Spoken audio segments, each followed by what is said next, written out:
Ancient mummies are discovered in a desert in western China. Their deep eyes, thin lips, and blonde hair amaze Chinese archaeologists because they look European.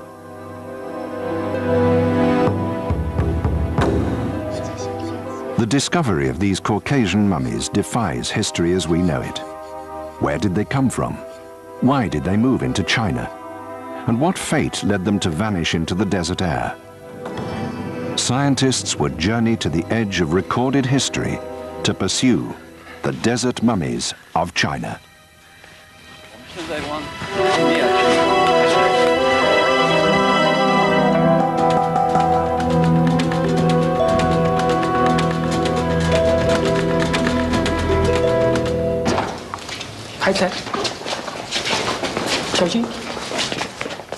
Housed in a museum in western China are people whose existence, until now, was impossible to explain.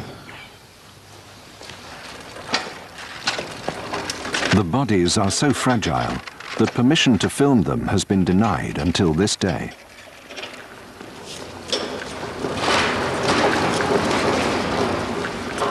As experts conduct routine conservation work, a remote control camera is deployed to film these treasures from every angle.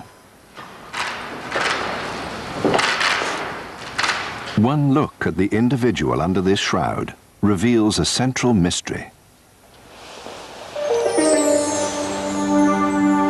His face is Caucasian, yet many centuries ago, he died in China.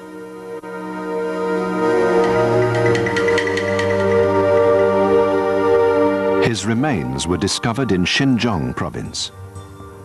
Xinjiang is so vast it could swallow France twice. Mountains as high as 5,000 meters spill down to desert depressions 150 meters below sea level. For centuries, Xinjiang's wide-open spaces have attracted mysterious strangers, exotic cultures, and religious beliefs.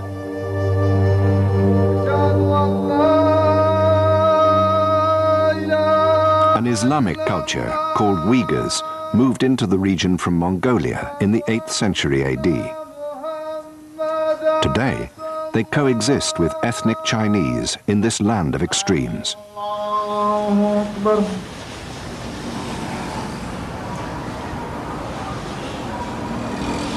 Allahu Akbar.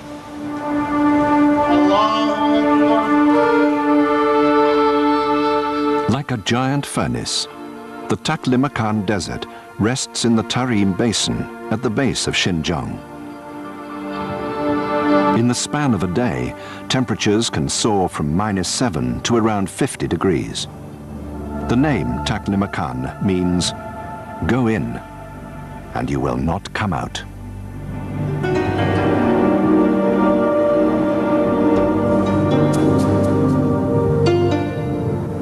Marco Polo passed through Xinjiang in the 13th century and wrote that the land seemed infested by phantoms. History would prove him right.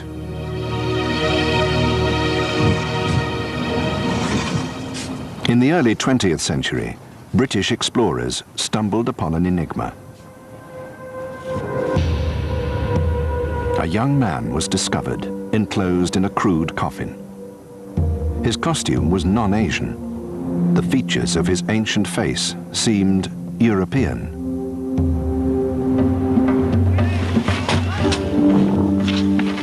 The team dismissed their discovery as unexplainable. As far as they knew, the earliest interaction between China and the West had nothing to do with mummies and everything to do with silk.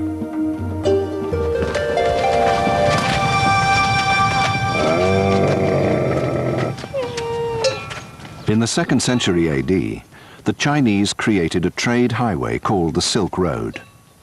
Caravans laden with silk crossed Xinjiang, protected by a series of fortified outposts.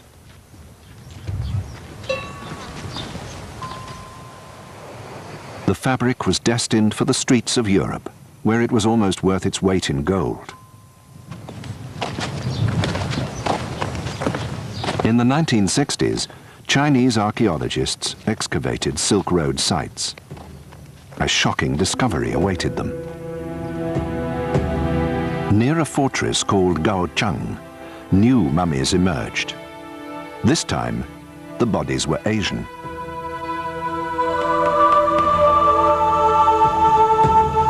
A mysterious process of human preservation was at work in the desert.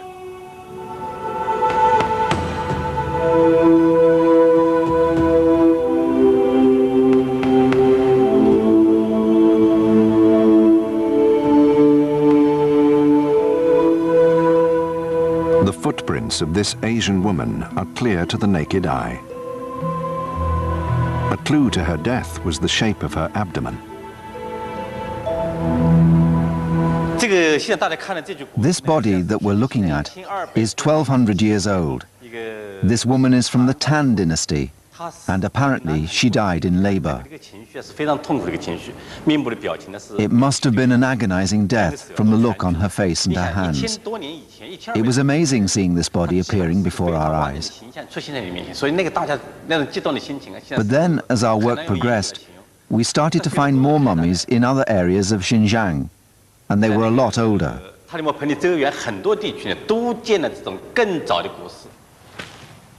The discovery of Asian mummies was so encouraging, Wang Binghua was eager to explore other Silk Road sites.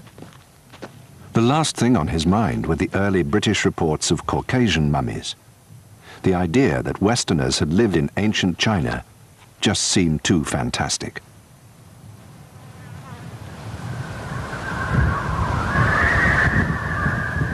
For now, the discovery and excavation of Silk Road settlements would be difficult enough, especially when the immense area of Xinjiang was considered. The Taklamakan Desert alone covers an area of 325,000 square kilometers.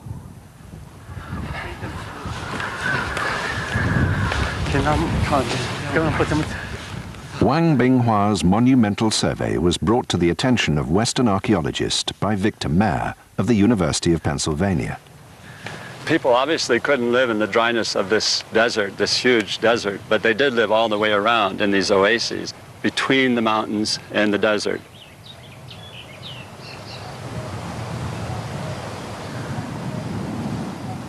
Oases are born in Xinjiang's mountains.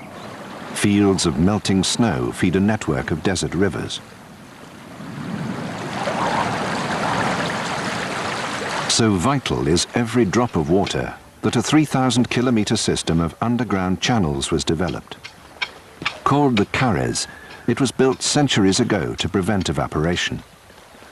The identity of the original designers of this ingenious system is unknown, but ancient peoples must have flocked to river-fed oases like this one in Turpan.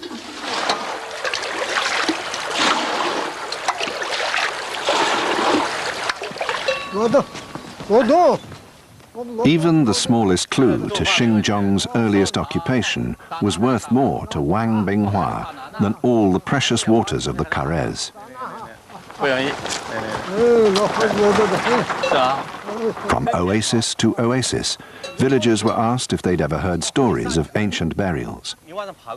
The professor was advised to look along the rim of the Great Gobi Desert.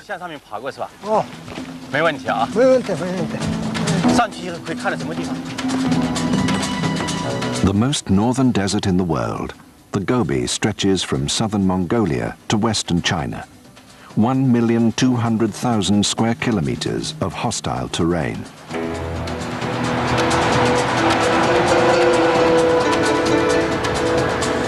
In Xinjiang, it is a treeless, barren expanse. Yet beneath the Gobi's rocky crust, Wang Binghua made the discovery of his life.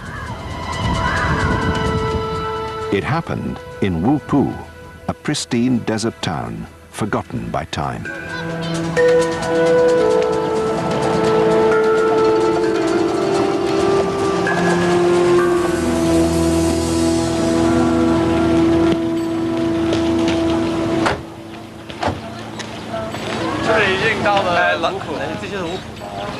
The professor's search for mummies fascinated the local residents. Wang Binghua was welcomed to search for burial sites wherever he pleased. In 1979, on the outskirts of Wupu, Wang's team excavated a shallow depression covered with strange pottery fragments.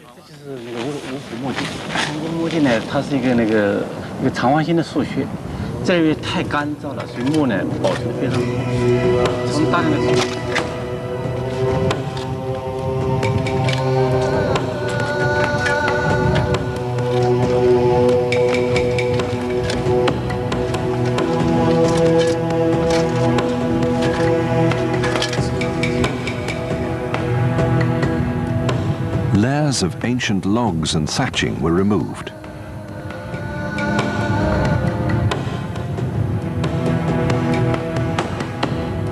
If this was a burial, it was like none they had ever seen. Pottery of unknown origin was discovered.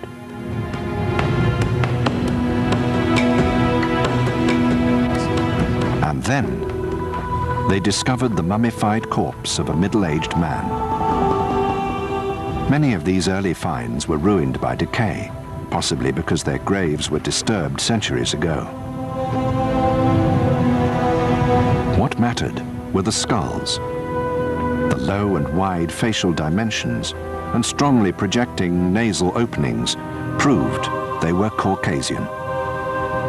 Experts now hoped that hidden in these shallow graves were answers to a bottomless mystery. Who were these people?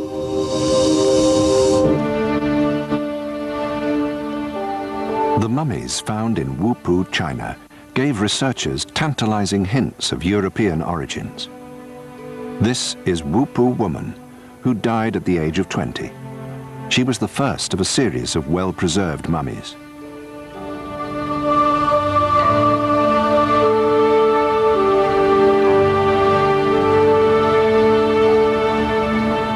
This man was buried in Western-style boots, customized for desert wear. Far more telling than the leather pieces were fabrics found near a town called Hami.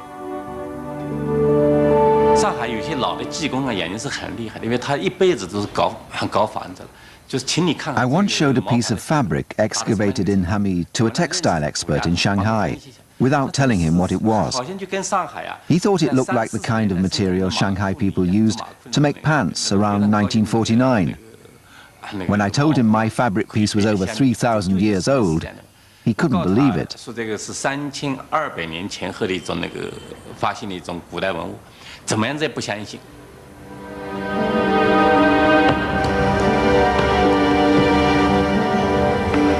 The condition of the fabrics found on the dead revealed a people struggling to survive.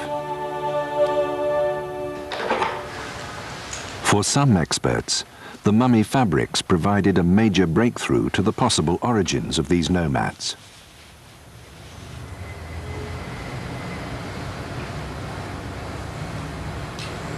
The Urumqi Museum contracted Irene Good and her colleague Elizabeth Barber to examine the fabrics. When I was first presented with a fragment from Wupu, it just looked like a piece of an old bathrobe that I had from about 15 years ago. It was that well preserved. Just like detectives use fingerprints, archaeologists identify mysterious cultures by the color and weave of ancient fabrics. Irene Good scanned a color photo of the cloth sample into a computer. The scan enabled her to construct a computer image of how the fabric looked when new. The result was incredible. The cloth was woven in a twill, similar to samples found in Europe dating back 3,000 years. I was really kind of awestruck. A twill weave is something we're all familiar with. It's the same as in your blue jeans. What intrigued me about this fabric was not only that it's a twill weave, which is characteristically European and not characteristically Chinese, although the Chinese did have the technology for it. was also the coloration. The pattern of color usage on the field of the cloth is what we call plaid, or actually possibly even some kind of a tartan. The fabric surrendered another extraordinary clue under a scanning electron microscope. Individual wool fibers were magnified hundreds of times. Good compared them to fibers from indigenous Asian sheep.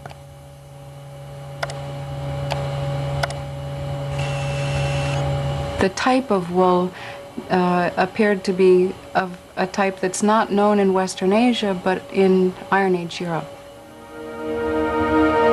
The ancient Xinjiang fabrics were more than Western in design. They were Western to the very fiber.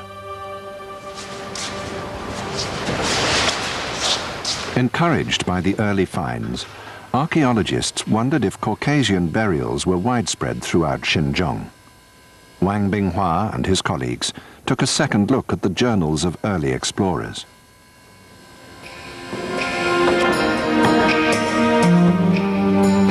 On March the 28th, 1900, a Swedish expedition walked into a Silk Road ghost town called Lulan.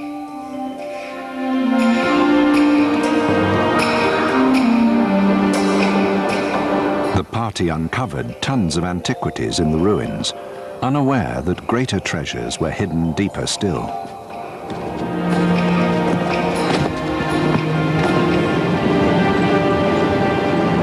Decades later, Xinjiang archaeologists theorized that humans could have occupied Lulan long before the Silk Road began, in 200 AD. Joined by a Japanese team, they mounted the most ambitious desert expedition in Chinese history.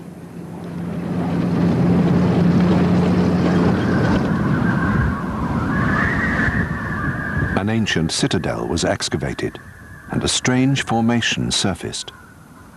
Wooden stakes were found arranged in concentric rings. They marked the tomb of 6 male corpses. The most sensational find was yet to come.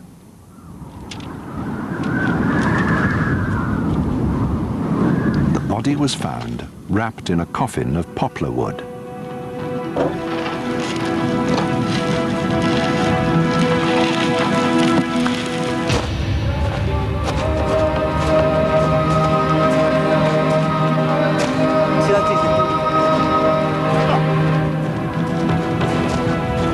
The package looked as though it were buried yesterday. Layer after layer of treated fabric was peeled away. A woman appeared, 144 centimeters tall. She was utterly preserved, along with her wardrobe. Called the Beauty of Lulan, her features were strikingly Caucasian.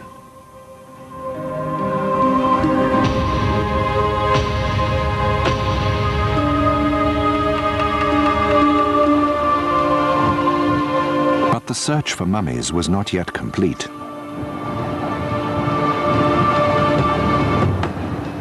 In 1985, Xinjiang's archaeologists moved the search to southeastern Taklamakan.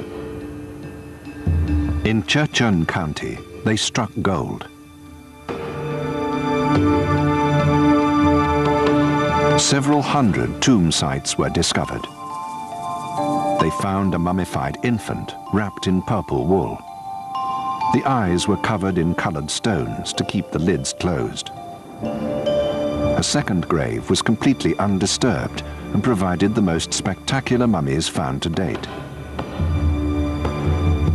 The male, nicknamed Chechun Man, must have cut quite a figure when alive. Archaeologists calculated he stood nearly 2 meters tall.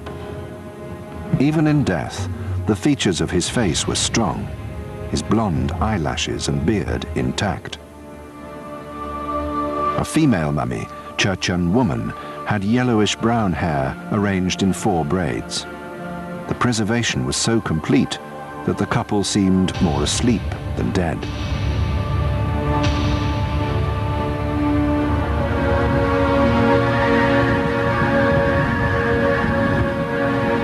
The The sophisticated skills of the mummy culture became obvious through artifacts buried in the graves. This pouch, made of straw, served as a lunchbox.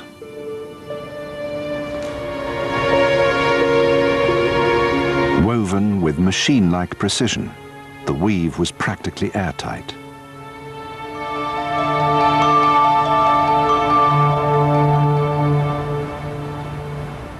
Discoveries of artifacts and bodies showed the Caucasian presence in Western China was widespread. But a profound question remained unanswered.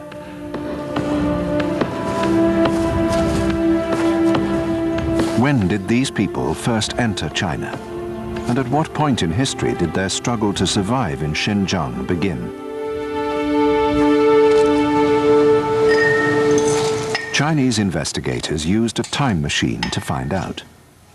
The process is called carbon-14 dating. Carbon-14 is an isotope found in all organic matter. When an organism dies, emissions of carbon-14 decrease at a well-established speed that reveals its age. At the Urumqi Institute of Geology, wood pieces found in the mummy burials were heated to release carbon dioxide gas.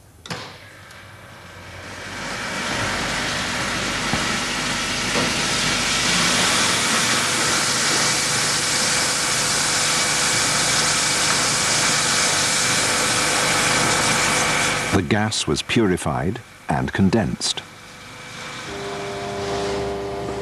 The samples were placed in a machine to measure the rate of carbon-14 emissions.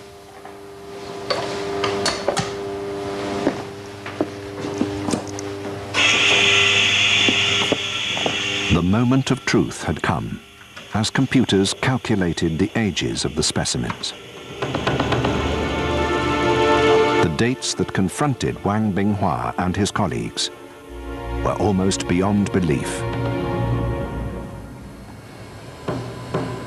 Through carbon dating, the mummies of Xinjiang were forced, at last, to admit their age.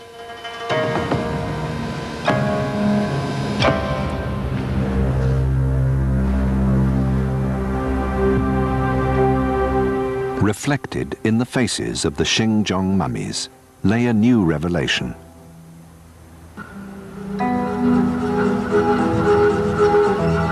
This male died in the Gobi 1,200 years ago, about the time Charlemagne became the first Holy Roman Emperor. Earlier still, Churchen Man was buried 3,000 years ago, the period when Troy was destroyed in the Trojan Wars. Wupu woman predates Churchen Man by 2 centuries more. Earlier still, some 3,500 years ago, as the Greeks devised their first alphabet, this child took its last breath in China. The Lulan beauty holds the age record. She was buried 4,000 years ago, about the time of the earliest Egyptian mummies. But one piece of information baffled the experts. How did these ancient people, barely surviving the elements, manage to mummify their dead? Had they employed mummification techniques similar to those of ancient Egyptians? Had this science spread to the remote deserts of Xinjiang?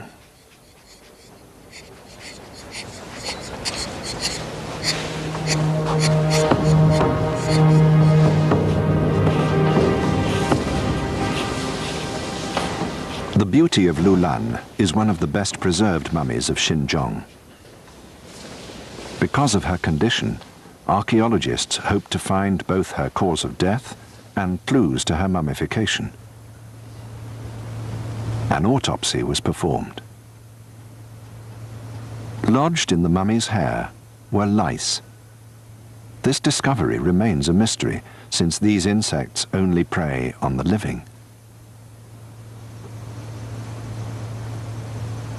Lulan Beauty's probable killer was dust and soot found in her lungs. The dust from sandstorms, the soot from cooking fires.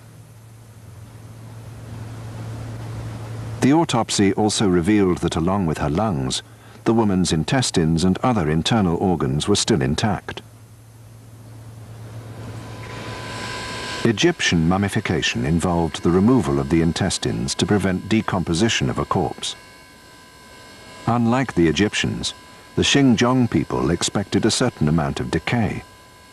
They knew that as the bodies of their dead decomposed, their tongues would swell up, forcing the mouths open. Chin straps prevented this unsightly possibility long enough for the body to be buried.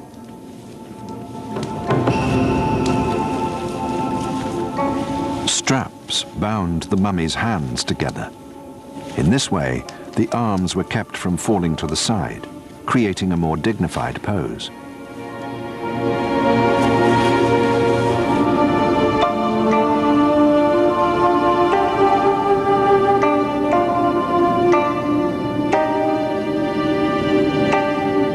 If the ancients of Xinjiang were not mummified in the Egyptian style, archaeologists were baffled by what process saved them from decay.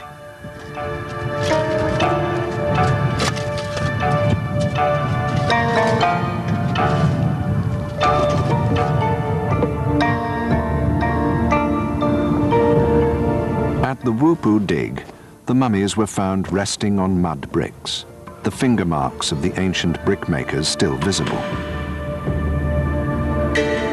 The bricks insulated the mummy from direct contact with the soil. From above, the corpse was protected by a roof of logs, reed matting, and finally soil. The arid desert air circulated freely. In essence, the bodies were freeze-dried.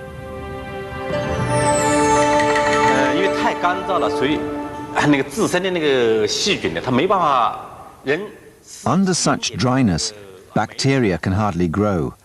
The natural rotting of the body quickly stops in such dry air, and therefore we have today complete, well-preserved bodies.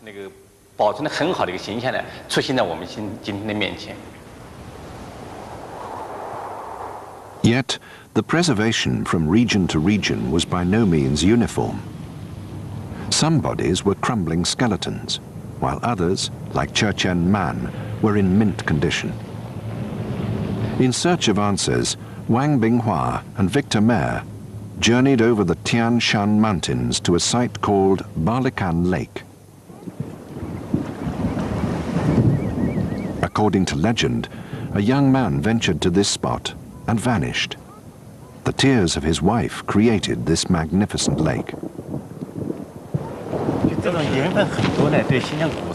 In fact, the composition of Lake Barlikan gets straight to the riddle of the Xinjiang mummies. A couple 100,000 years ago, this whole area was covered by great ocean, and this high salt content that we see in these few remaining lakes is the residue of what the lakes in the ocean was before. We didn't realize until we looked at all over the province, and we see there are many such salt lakes, and we can find huge salt crystals like this, and this certainly would have had a role in the preservation of the mummies.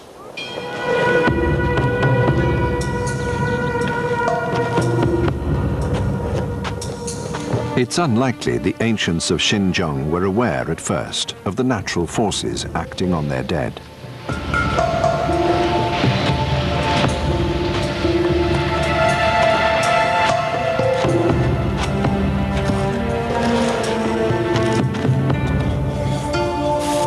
Like other ancient peoples, they buried the deceased in the ground, unprotected.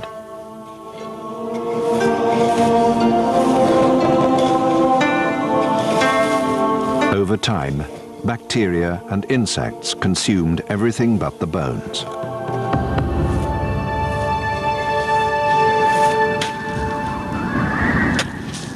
Months later, the remains were disinterred and moved to a permanent cemetery.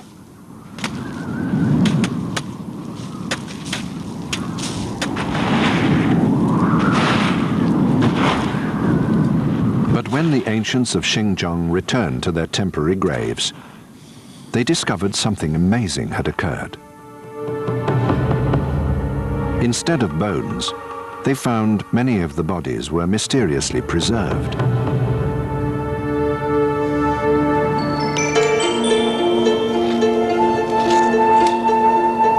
Over the centuries, the magical properties of the desert were enhanced with homespun innovations. Before burial, an ointment, probably made from animal fat, was applied to the corpse. Wherever investigators found it on the mummies, the skin was more supple and better preserved.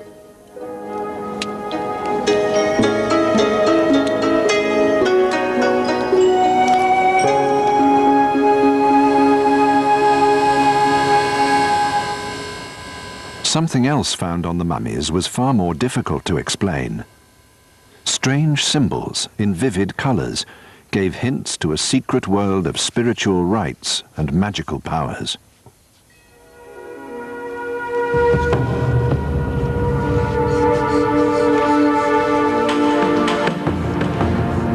When the graves of the Chechen mummies were uncovered, a gateway to a lost world of ancient beliefs was opened. Some experts believe the emblems were at the center of some form of religion. The ancients may have engaged in sun worship, a faith embraced by early cultures around the world.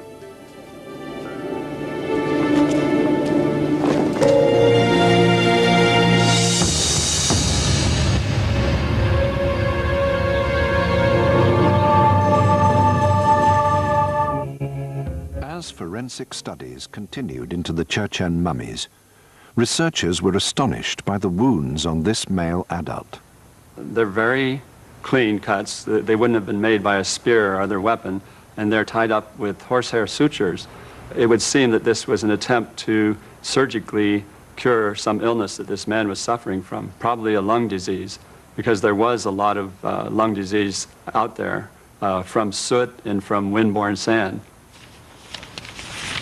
In fact, a 3rd century text describes mysterious surgical procedures introduced into China from an unknown foreign land. It says right here that if a disease is not cured by medicine or acupuncture, that then an incision can be made, the diseased organ can be taken out, washed, cleaned, sewed up, and you're back in business. So surgery did exist in the 3rd century AD, and there's no reason to believe that it might not also have existed in the 3rd or 4th century BC.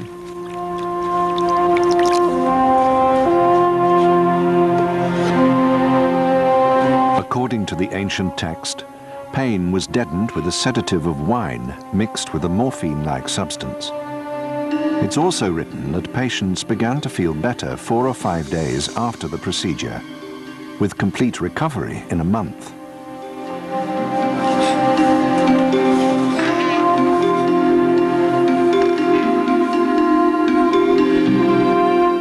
But the wounds on this individual never healed. Whether he met his end on the operating table is yet to be proved, but the evidence is compelling.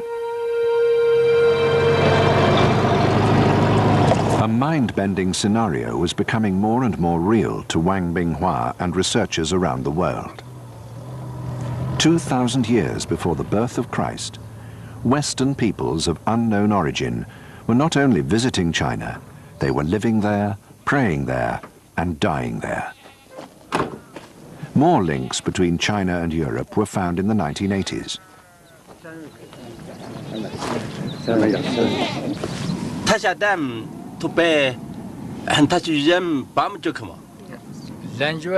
Nomadic shepherds told researchers of a strange mound that lay at the foot of the Tianshan Mountains.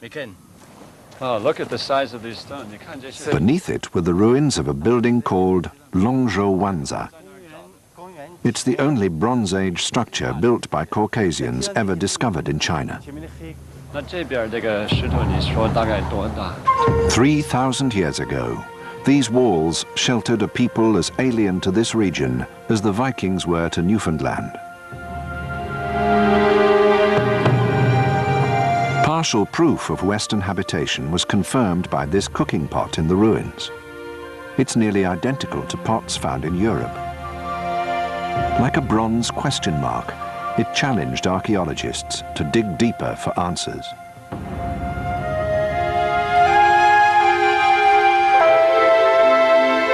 Where did the Caucasians come from? How did they travel into China?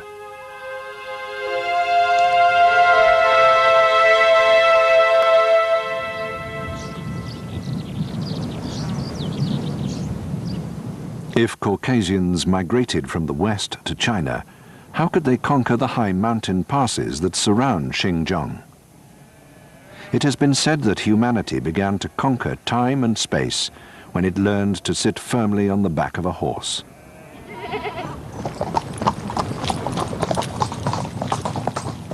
Today, the horses raised in Xinjiang are considered the finest in all of China. Kazakh shepherds still rely on them. If the ancient Caucasians had domesticated horses, it could help explain how they reached China.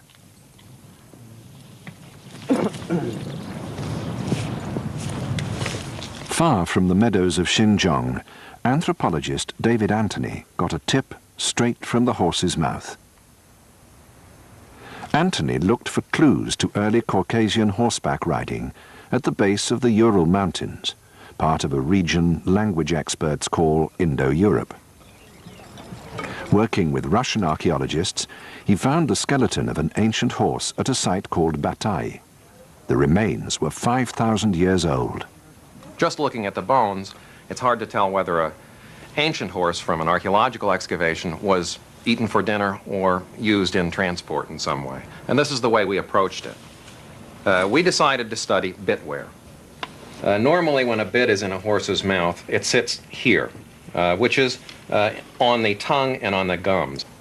Now if a horse doesn't like that, it can use its tongue to push the bit back into its teeth in order to keep it from slipping back onto the tongue and the gums.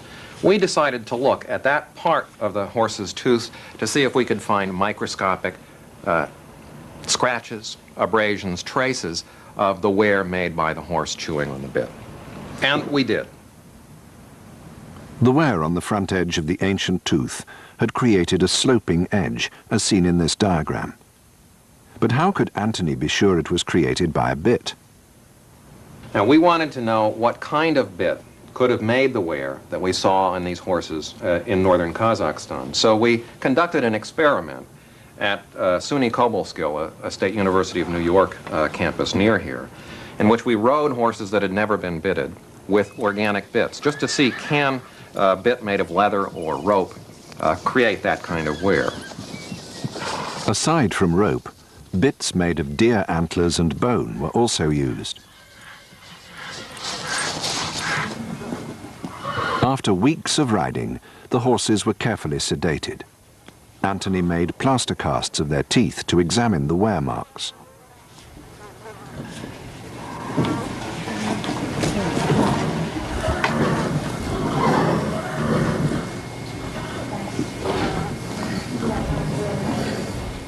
The marks produced by the bits were nearly identical to the wear marks on the ancient horse teeth from Batai. So this establishes that horseback riding began early enough in Eurasia so that the people that were excavated in Xinjiang, the mummies of Xinjiang, could easily have been using horses as transport animals to help get them there, to provide the means of transportation. The earliest of those mummies is about 2000 BC. We have evidence for horseback riding between 3000 and 3500 BC, right out in the middle of Eurasia in the northern grasslands of Kazakhstan.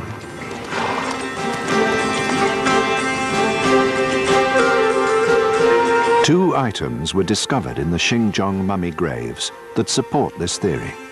The first, a simple horsewhip. The second, a fragment of a 3,000-year-old wagon wheel. After some 20 years, the circle of clues seemed to be closing.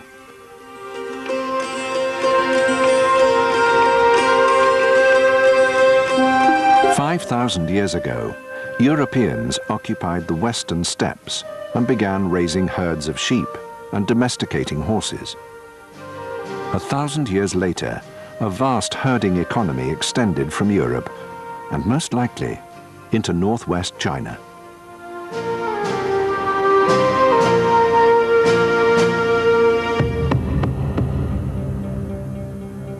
The evidence of a European migration was impressive. But revolutionary concepts require absolute verification.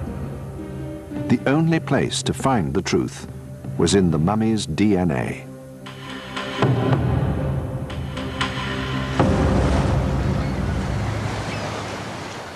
The search began half a world away from China, on the Italian island of Sardinia.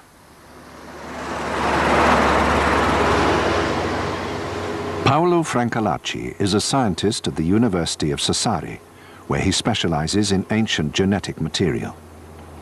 Recently, Francalacci embarked on an extraordinary assignment.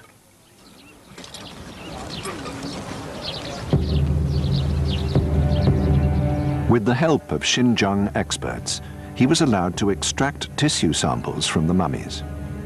The object was to isolate their 4,000-year-old DNA.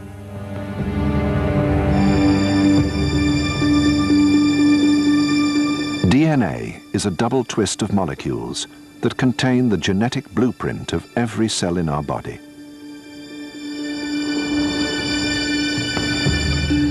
By comparing the DNA of the mummies with modern Asian and European DNA, Francalacci hoped to establish the origins of the mummies of Xinjiang.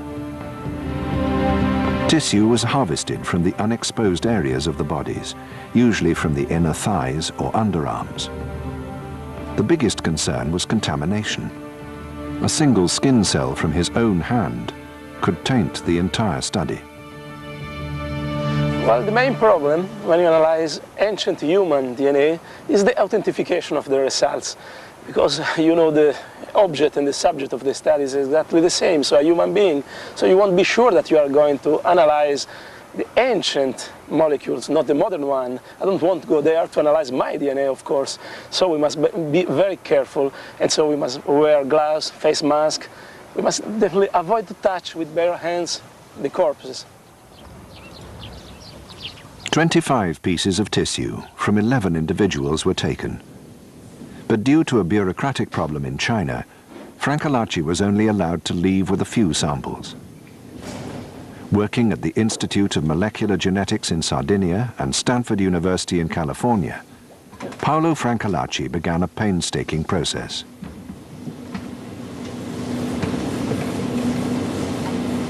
Tissue samples were unpacked and ground into cells. DNA was extracted and treated in a special machine that uses precise heat to replicate DNA.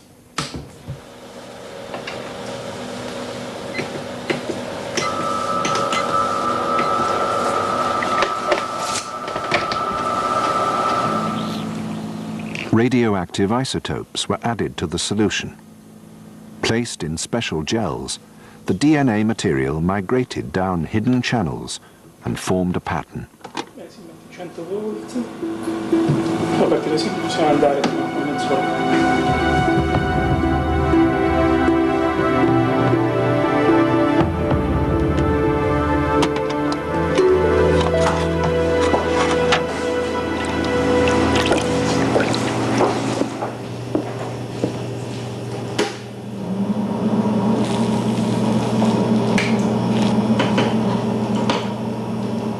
Exposed with ultraviolet light, Francalacci took a snapshot of a human pedigree some 40 centuries old.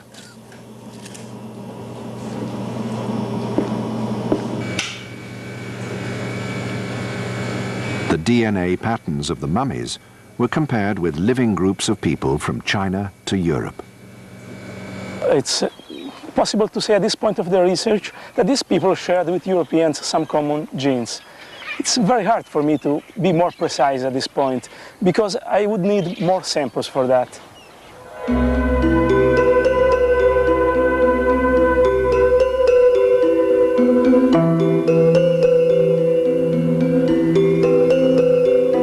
The mummies of Xinjiang are possibly the end players of a migration that shaped our world.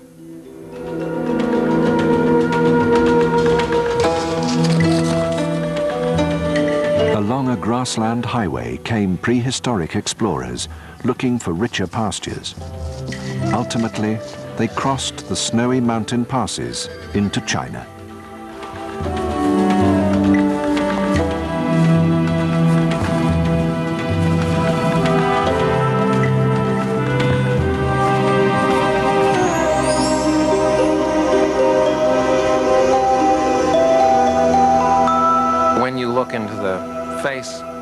these mummies, you're looking at an individual who played a role in a drama that ultimately united the East with the West. A moment in history when Eurasia was tied together as a single world. And it's a moment that, through the innovations that were developed at that time, has ultimately affected almost all of the people in the world. The fate of these ancient explorers is the final mystery to be solved. Based on the human remains discovered, the last of the Caucasoid mummies lived 2,500 years ago. This leaves the question, what happened to these people? As the mummy excavations continued, the remains of Asians were discovered buried side by side with Caucasians, all from the same period. They seem to have gotten along very well and even intermarried. And it's interesting to observe that they were buried in the same graves sometimes. I think this is a good indication that people can get along together, even 3,000 years ago.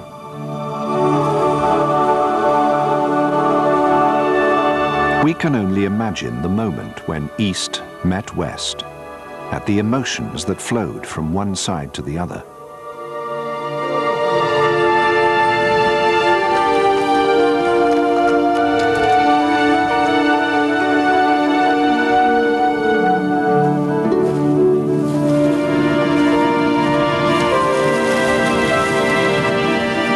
Perhaps both peoples looked beyond the shape of an eye or the cut of their cloth and recognized something incredible had happened. That beyond the grasslands and deserts that once seemed so endless, they were not alone. Mixed by time, the threads of blood and family, East and West, merged and disappeared into the fabric of China itself.